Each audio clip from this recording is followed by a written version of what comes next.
उसी तरह से घोषित हो जाए। दशरथ जी ने कह दिया, लेकिन राम जी को पसंद नहीं आ रहा है।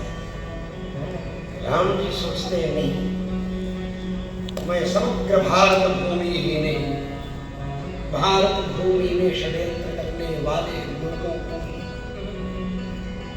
मार्गदर्शन देते हुए वहां भी अपने अनुकूल व्यक्ति को राज्य सिंहासन पर बैठा करके तब सबके माध्यम से मैं राज्य सिंहासन पर बैठूंगा अयोध्या में, वह राम राज्य होगा। ऊपर से टपका दिया जाए, जैसे लोग बोलते हैं जनप्रतिनिधि जनप्रतिनिधि जनप्रतिनिधि, एमपी एमएलए को बोलते हैं जनप्रतिनिधि। जनप्रतिनिधि का वो तो पार्टी का प्रतिनिधि, पार्टी ने ऊपर से टपका दिया किसी कैंडिडेट को, जनता ने निश्चित किया नहीं था कि इसको कैंडिडेट बनाना। जितनी पार्टियां हैं वो सारी पार्टियां तो कैंडिडेट ऊपर से टपकाती, वो तो डाउनलोड होकर के आते हैं ना। जनता के बीच से कहाँ निर्णय लिया जाता है कि किसको कैंडिडेट बनाया जाए। किसी भी पार्टी का नियम ऐसा नहीं है कि वो गांव-गांव कॉन्स्टिट्यूंसी में सबका एक मत आकलन करे, इकट्ठा करे कि भाई किसको बनाना चाहिए। वो तो ऊपर से हाई कमान ने निर्णय कर दिया कि हाँ ये रहेंगे पार्टी के कैंडिडेट, बाद में हाई कमान ने निर्णय कर दिया ये रहेंगे प्रधानमंत्री। भगवान श्री राम कहते हैं नहीं, अब ये नहीं चलेगा। राम राज्य तो तभी स्थापित होगा जब भारतवर्ष की सारी जनता एक स्वर से कहने लगे कि इन्हीं को राजा बनाना है, इन्हीं को राजा बनाना है।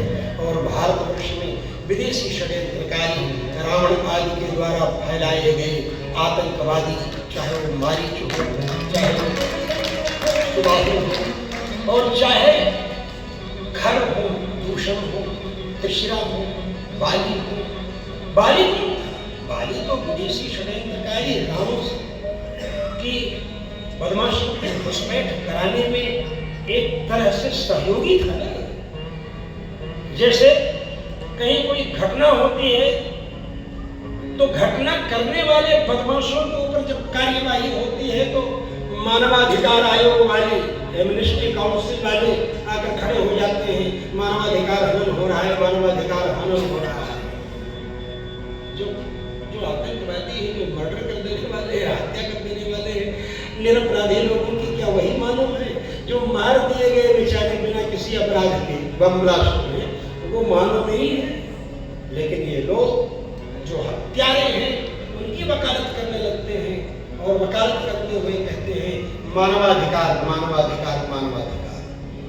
भगवान श्री राम ने सोचा कि विदेशी षड्यंत्रकारी रावण के द्वारा भारत में भेजे जाने वाले आतंकवादी घुस ही नहीं सकते हैं अगर दक्षिण से बाली प्रतिरोध कर देगा, क्योंकि बाली ऐसा वीर था जिसका सामना कोई कर नहीं सकता था। रावण त्रैलोक्य विजयी था, लेकिन उसको भी अपनी कांख में दबा कर रख दिया बाली ने। तो बाली के बिना, चाहे बाली के बिना अप्रूवल के, बाली के बिना इच्छा के कैसे कोई षड्यंत्रकारी भारत में ध्वस्त हो सकता था। तो भगवान श्री राम ने सोचा कि इन षड्यंत्रकारियों को ध्वस्त करने के पहले, रावण को ध्वस्त करने के पहले जो आस्तीन के सामने है, जो भारतवर्ष में रह करके विदेशियों के षड्यंत्रकारी आतंकवादियों के घुसपैठ में समर्थन कर रहे हैं, ऐसे बाली का वध पहले करना चाहिए, रावण का वध बाद में। भगवान श्री राम की कथा सच पूछो तो सभी समय आज भी बहुत ही प्रासंगिक, आज के वातावरण में अत्यंत प्रासंगिक भगवान श्री राम का चरित्र है, भगवान श्री राम की कथा है।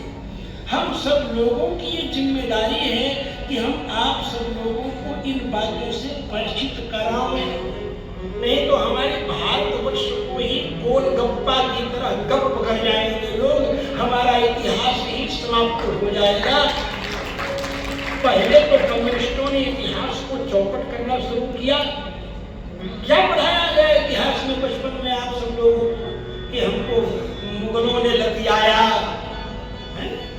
क्या किया? दलित के रूप में हम दलित हैं। अरे हमारे यहाँ अंग्रेजों ने, मुगलों ने, क्या यही इतिहास है मेरा? ये इतिहास नहीं है मेरा इतिहास है कि समग्र भूमंडल पर मेरा शासन होता था। सही इतिहास अगर हम जानेंगे तभी अपने भूगोल की रक्षा कर सकते हैं। हमको सही इतिहास नहीं पढ़ाया गया। आप बोलते हैं कि इतने पीढ़ी पहले, इतने पहले हम शासक थे, हम शासक थे, हम फिर शासन करेंगे। क्या तुम शासन करोगे? सारे भूमंडल पर तो मेरा शासन था। ये पृथ्वी ही नहीं थी जिस समय जल ही जल था सर्वत्र, तब स्वयं मनु की चिंता को देख करके ब्रह्मा जी चिंतित हुए और 12 भगवान प्रकट हुए और पृथ्वी को ले आकर के स्थापित किए। तो सारी पृथ्वी तो मेरे पुरखों के द्वारा स्थापित की हुई है। सारे भूमंडल पर तो मेरा अधिकार होना चाहिए। मनु महाराज की संतति परंपरा से मानव है, तो मानव है हम। सारे भूमंडल पर तो अधिकार मेरा है, लेकिन ये इतिहास नहीं पढ़ाया गया। इतिहास क्या पढ़ाया गया? जल के अंदर काई पैदा हो गई, हरकत हुई, काई हुई, काई से मछली हुई, मछली से मेढक हुआ। बताओ भाई, मेढक से कछुआ हुआ, उससे फिर बंदर हुआ, बंदर की पूंछ घिस गई तो हमारे जैसा आदमी हो गया। वाह वाह वाह वाह, क्या बेवकूफ बनाया सब लोगों को। उसको डार्विन थ्योरी क्या बोलते हैं? उसको डार्विन थ्योरी जो है वो डस्टबिन में फेंक देने लायक है। यही है हमारा इतिहास।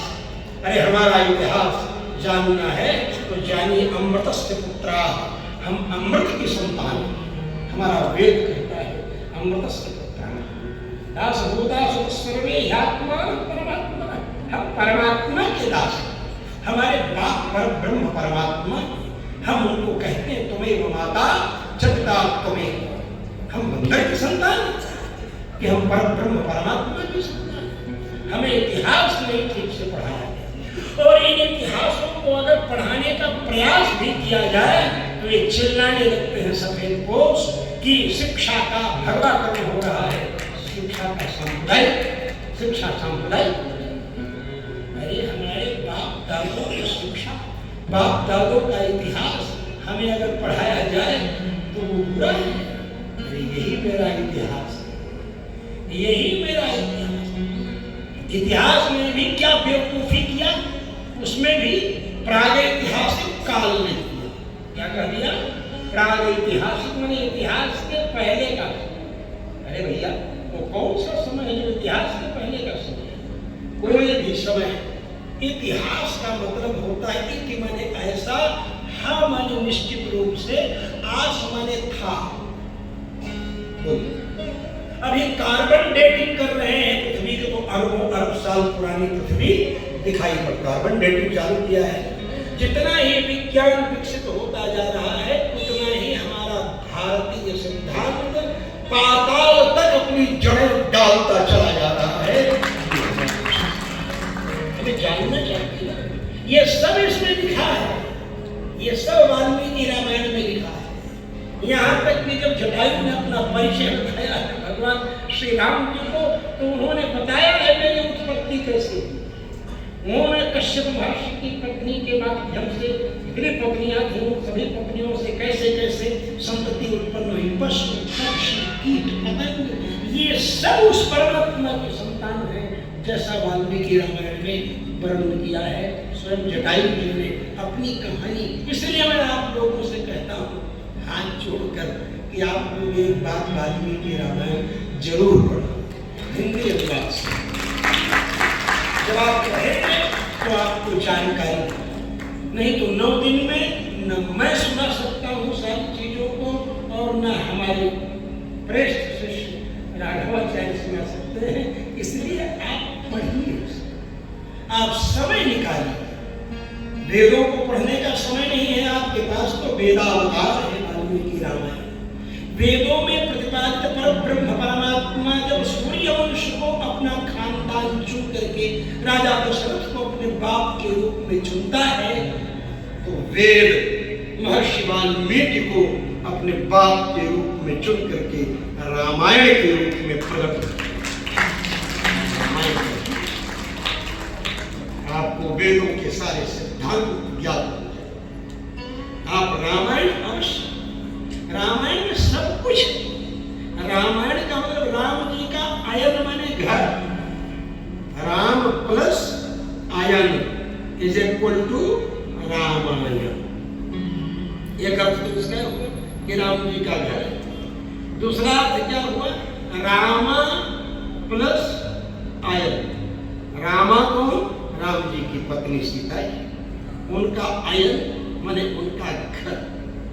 सच पूछो तो पूरा का पूरा श्री रामायण जो है वो सीता जी का चरित्र है। सारा का सारा रामायण कृष्णम रामायणम काव्यम सीतायाश्चरितम महत् पौलस्य देव चकार चरितव्रत। यही तो है। तो ये सारा का सारा रामायण, अब देखिए राम जी रामायण को सुनकर बहुत प्रसन्न होते। कौन सुनाता है उनको? हनुमान जी सुनाते। अग्रे वाचयति प्रभंजन सुते तत्वं मुनिभ्यः परम्।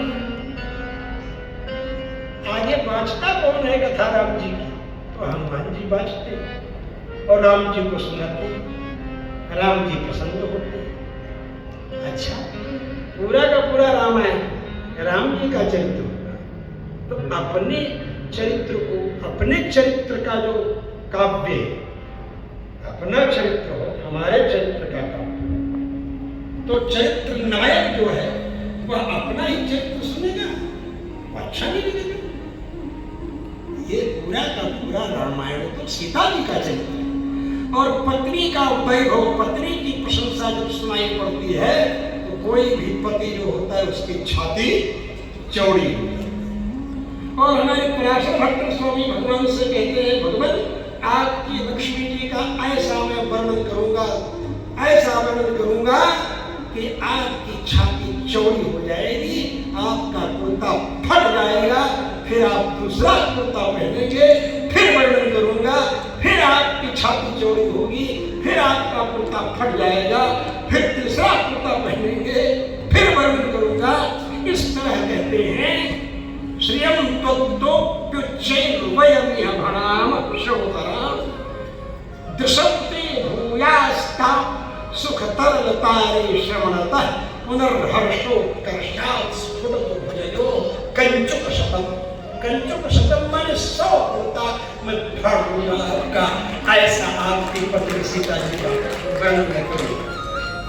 कृष्णम रामायण काव्यम सीतायाश्चरितम महत्। पूरा का पूरा रामायण काव्य तो सीता जी का चरित्र है। और सीता जी का मतलब भगवती लक्ष्मी और सीता जी में कोई फर्क नहीं है। श्री विष्णु पुराण में वर्णन करते हैं, राघवत्वे भवत् सीता रुक्मिणी कृष्ण जन्मनि अन्येष चावतारेषु विष्णु रेशानपाणिनि देवत्वे देवदेहेयं मानुषत्वे च मानुषी विष्णु देहानुरूपां वै करोतीशात्मनस्तम्। जब भगवान श्री राम के रूप में आते हैं तो सीता जी बन जाती है, जब श्री कृष्ण के रूप में आते हैं तो रुक्मिणी जी बन जाती है। इसलिए राघवत्वे भवत् सीता रुक्मिणी कृष्ण जन्मनि, तो इससे कभी अलग होने वाली ही नहीं है। इसलिए रावण हरण कर लेता है सीता जी का, वो हरण कर लेगा, ऐसे नहीं सीता जी की इच्छा न हो और रावण हरण कर ले, ऐसा हो ही नहीं सकता। तो सीता जी की स्वयं इच्छा है कि रावण हमें हरण करके ले जाए, नहीं तो रावण की हिम्मत थी कि सीता जी का हरण कर लेता। और क्यों ऐसी इच्छा हुई सीता जी की? सीता जी की इसलिए इच्छा हुई कि बिना वैरम च रौद्रता, बिना वैर के रौद्रता ठीक नहीं है।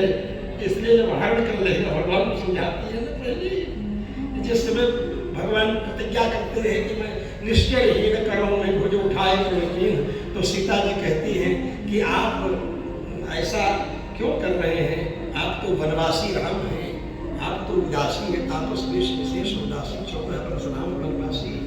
तो भाई ये सब दोष के अंतर्गत आ जाता है, बिना बैर के ही किसी के प्रति रौद्र रूप धारण करना, ये सब करना। तो इसलिए उन्होंने सोचा कि पहले बैर पैदा किया जाए। तो बैर पैदा करने के लिए जैसे सारे संकल्प राम जी के द्वारा चलते हैं अयोध्या में वनवास की भूमिका में, तो वैसे ही सीता जी के हरण की भूमिका में सारे संकल्प सीता जी के द्वारा संचालित होते। इसीलिए अब जब हरण कर लिया तब तो कारण बन गया, उसके वध करने का कारण बन गया। लेकिन फिर भी वार्ता करते, हनुमान जी भी जाकर के समझाते और अंगद भी समझाते। अन्यत्र रामायणों में यह भी वर्णन है कि जामवंत जी को भी भेजा समझाने, अंतिम क्षण तक प्रयास किया, लेकिन फिर भी नहीं माना। तो ये जो वाल्मीकि रामायण है, यह हमारी जिंदगी जीने का एक ऐसा कोड ऑफ कंडक्ट है, एक ऐसा विधान है कि अगर हम इसको पढ़ते रहें तो हमको बहुत सुंदर ढंग से अपनी जिंदगी जीना आ जाएगा। और अगर हम इसी भरोसे बैठे रहे तो सुन लेंगे हो जाएगा, सुनिए, सुनने से क्यूरियोसिटी डेवलप होगी, कथा सुनने से आकर्षण जागृत होगा, और आकर्षण जागृत होगा तो आप लोग समय निकाल करके जरूर पढ़िए। हिंदी अनुवाद भी है, आप प्रेम से पढ़िए। आप सब लोग पढ़े लिखे लोग। भगवान श्री राम सीता जी का चरित्र सुनकर के प्रसन्न हो, और कैसा चरित्र सुनकर प्रसन्न हो, बहुत बड़ी करुणा सीता जी के अंदर। ये सारी की सारी सृष्टि के अंदर हम सब मनुष्यों को ये शरीर और इंद्रियां प्राप्त हुई है, जो ये शरीर मिला है वो ये करुणा के कारण मिला है। महाप्रलय के समय जब परब्रह्म परमात्मा ने जीवों को देखा कि इनके न शरीर है, न इंद्रियां है, न ये भोग सकते हैं, न ये मोक्ष प्राप्त कर सकते हैं, तो क्या किया जाए, इसी का वर्णन करते हैं हमारे आचार्य शास्त्र। इसका वर्णन करते हैं, अचिद विशेषिता प्रलय सीमनि संसरत करण कलेवरै घटयितुं दयमान मन। अचित माने प्रकृति के पृथ्वी जल तेज आकाश वायु आदि तत्व, इनसे विशिष्ट जब जीवात्मा नहीं है, केवल जीवात्मा है, केवल करंट रहे, बल्ब ट्यूबलाइट रेफ्रिजरेटर न रहे तो करंट झटका मारेगा, मारेगा कि नहीं, उसका उपयोग नहीं कर सकते हैं आप। करंट का कोई उपयोग नहीं कर सकते। बोलो भाई, करंट है लेकिन एसी नहीं, उसका उपयोग कैसे करेंगे? करंट का करंट है लेकिन गीजर नहीं, कैसे करंट का उपयोग करेंगे?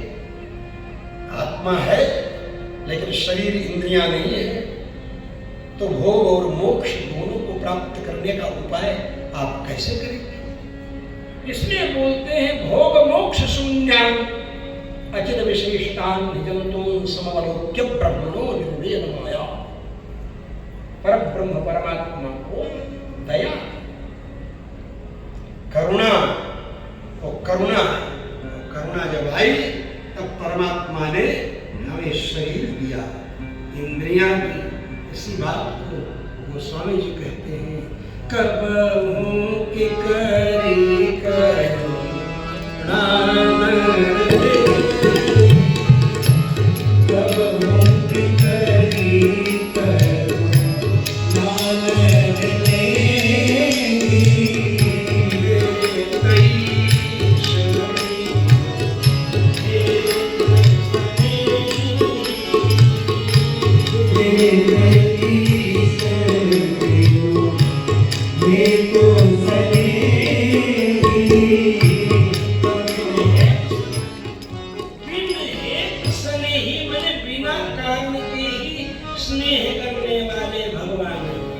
अकारण करुणा वरुणालय, वरुणालय मतलब समुद्र,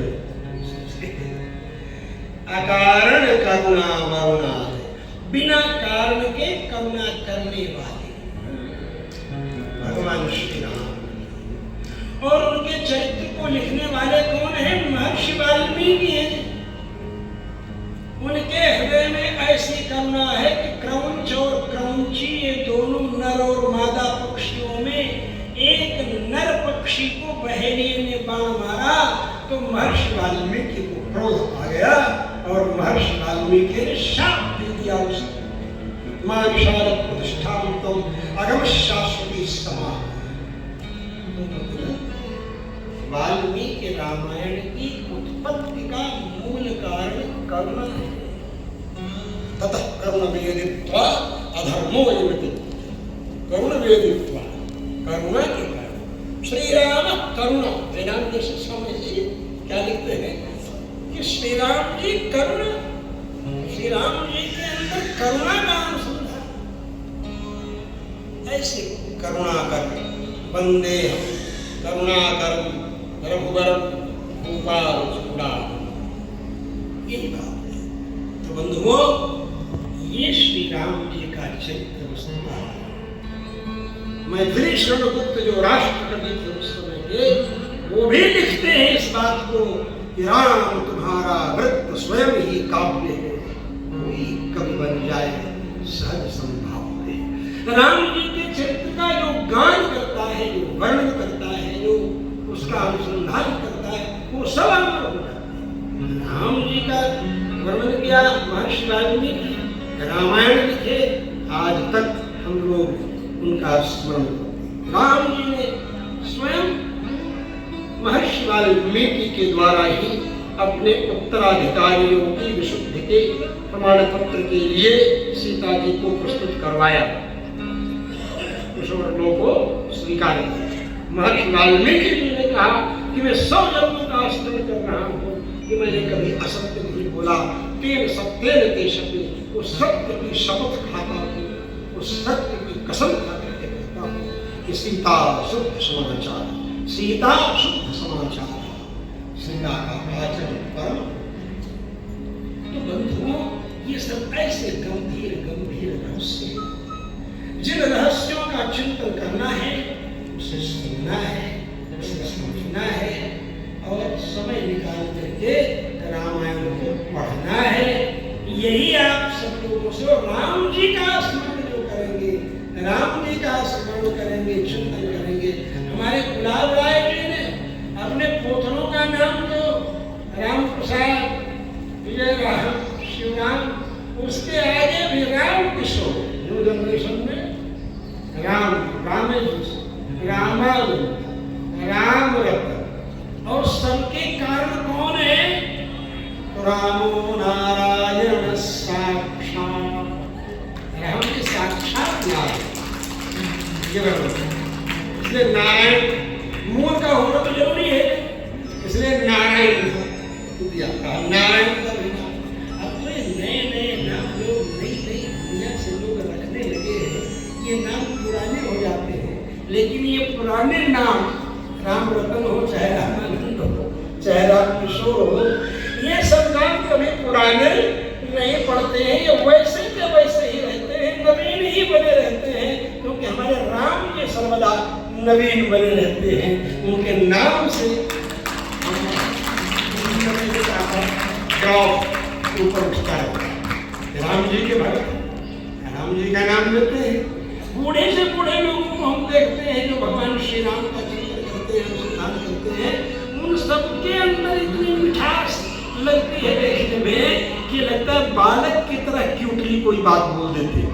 वो बूढ़े लोग उनकी बात सुनते हैं, कई बार अनुभव होती है, बातें अनुसंधान में आते हैं। तो बंधुओं, ज़्यादा आप सब लोगों का समय नहीं लेंगे, अभी तो समय 8 बजे तक ही कथा का है और 8 से ऊपर ओवर टाइम हो रहा है, इसलिए फिर भी मैं आप सब लोगों से यही कहूँगा, इनकी कथा तो बड़ी रसीली होती है, बड़ी सुंदर कथा।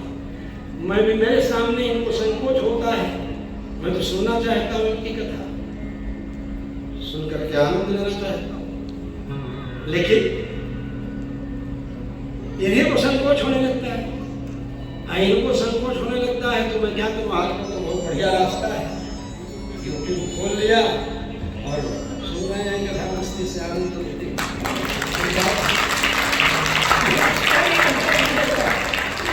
हम रहेंगे बैठे अगर तो संकोच कहीं रहे थे, स्वामी जी साहब ने क्या बोलेंगे। तो इसलिए सबसे बढ़िया रास्ता है विज्ञान का प्रयोग करते हुए टेक्नोलॉजी का प्रयोग करते हो। रामानंद बोला स्वामी जी आप टेक्नोलॉजी का प्रयोग करते हैं। उन्हें कहा करना पड़ता है।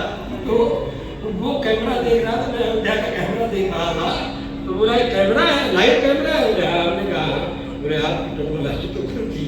तो हमने कहा तो बस केवल इतना ही आप सब लोगों को मैं कहूँगा कि ये राम जी का चरित्र ऐसा है। इस राम जी के चरित्र को आप सब लोग प्रेम से सुने और सुनेंगे, बड़ी मिठास है। हमारे श्री राम जी हमसे कह रहे थे स्वामी जी आपकी लिए कथा में सुनता हूँ, उसमें बड़ा गृहस्थ रहता है, सब कुछ रहता है, लेकिन राम के जो चेला है, आपके जो शिष्य है राघव, ये कथा कहते हैं वो सब हम लोगों के दिमाग में धंसती चली जाती है। तो हमने कहा भाई जब हमारे को सुख देने वाली वो कथा है तो तुम लोगों को क्यों नहीं सुख मिलेगा। मैं तो खुद ही सुनता रहता हूँ, सुन करके फिर कोई बात हुई तो टाइप करके उसी में उसका लिंक भेज कर टाइप करके भेज देता हूँ, फिर हाथ जोड़े हुए इनका आ जाता है स्वामी जी ऐसे ही मार्गदर्शन करते रहना है आपको। तो मैं प्रसन्नता होती है कि मेरी चीज को और भी प्यूरिफाइड करते हुए और भी सुंदर मिठास में आनंद का अनुभव करते हुए आपको देंगे, मूल से जुड़े हुए रहेंगे। जड़ को अगर आप आम के झाड़ की जड़ को चूसेंगे तो आपको मिठास मिलेगी? नहीं मिलेगी, नहीं मिलेगी। उसकी मंजरी को, उसके फूल को चूसेंगे तो भी मिठास नहीं मिलेगी। उसके कच्चे कच्चे आम जो आते हैं उसको चूसेंगे तो भी मिठास नहीं मिलेगी। जब वो पक जाएगा परिपक्व आम में मिठास आपको मिलेगी, तो मिठास उसमें मिलेगी। तो कैसे? जिस बीज को आपने बोया था आम के रूप में बढ़ गया, आम की गुठली बोई थी, वह आम के गुठली पके हुए आम के फल के अंदर भी है, इसलिए मिठास परिपक्व होकर के वहाँ आनंद का अनुभव कराती है और वो गुठली आगे के वृक्ष की भूमिका बन जाती है। उस गुठली से आगे का भी वृक्ष हो जाता है। तो अपने पूर्वाचार्य सुरक्षिताम बहुत पूर्वाचार्यों की परंपरा से जो हमको बातें मिली हैं, जो विषय मिले हैं, उनको अपनी कथा में, अपनी बातों में, अपने ढंग से, अपने आइडियाज से, अपने मेथड से, अपने स्टाइल में अगर हम डाल करके लोगों के सामने प्रस्तुत करेंगे तो उनमें मिठास होने के साथ साथ प्रामाणिकता होते हुए परलोक प्रदान करने की शक्ति भी होगी। यही आशा है। यही मैं आप सब लोगों को अंतःकरण से धन्यवाद देते हुए हमारे सभी प्रहलाद राय जी, सुंदर जी, विलास राय जी, गुलाब राय जी के सारे परिवार के सदस्य अपने घर में कथा हो गई है तो लोगों का आना जाना निरंतर बना ही रहेगा। लोग आते रहेंगे, सुनते रहेंगे, रस का आस्वादन करते रहेंगे। माणिक लाल जी, माणिक उनके यहाँ से प्रमोद जी, आप सब लोगों का सहयोग भी है। अयोध्या में रामानुजन भगवान रामानुजाचार्य के पूरे श्रीभाष्य को ग्रेनाइट में स्वर्णाक्षरों में, सुनहरे अक्षरों में पूरे श्रीभाष्य को लिखने के लिए वो दिव्य भवन जो बन रहा है, उसी में छात्रावास है, उसी में पुस्तकालय है। और विदेशी जो फिलासफर हैं, चाहे वो एरिस्टाइल हो, चाहे सॉक्रेटिस हो, चाहे डेकार्ट हो, चाहे स्पिनोजा हो, बुद्धिवादी है ना स्पिनोजा, इंद्रिय अनुभववादी कांट हो या लाभ हो, ये जितने भी विदेशी फिलासफर्स हैं यूरोपियन कंट्रीज के, वो सारे फिलासफर, उनके भी सिद्धांत संक्षेप में उसमें आपको पढ़ने के लिए मिलेंगे। राम जन्मभूमि का दर्शन करने के लिए जाएंगे, वहीं से श्री राम लला सदन की छत से जैसे दिखाई पड़ती है राम जन्मभूमि, ऐसे उस राम जन्मभूमि से वहाँ का दर्शन करेंगे। अपनी ही खिड़की से भगवान श्री राम के मंदिर का दर्शन करेंगे, आनंद का अनुभव करेंगे। यही आनंद अनुभव करते हुए आप सब लोग यह एक बार चिंतन करते हुए, राम प्रसाद जी से बात हुई, राम प्रसाद जी ने कहा स्वामी जी आप तो बस तैयार रहो, हमारे लोग कमर कस के तैयार हैं। हमने कहा अरे भाई पिताजी के समय से ही जो कुछ ढीलापन होगा उसको और कसने के लिए राघव स्वामी हमारे आ गए हैं, राघवाचार्य जी, ये और भी उसको कसेंगे पास में। हमारे एक दिन हमसे कहा ही भगवान का अधिक विशुद्धा बना है। गोविंद जी ने बड़े बड़े बर्तनों सेवा और वहाँ मंदिर में करवाया और उनसे सहयोग और जहाँ तहाँ सब कुछ कार्य निरंतर करने से ज़्यादा करवाने का महत्व है। स्वयं भी करते हैं और करवाते भी हैं। तो ऐसे ही हमारे बातचीत चलने लगी तो राघव स्वामी जी झूला का उद्घाटन था तो मैं गया तो राघव स्वामी ने कहा स्वामी जी सब आप ही का वैभव दिख रहा है अयोध्या में। हमने कहा क्या बात है?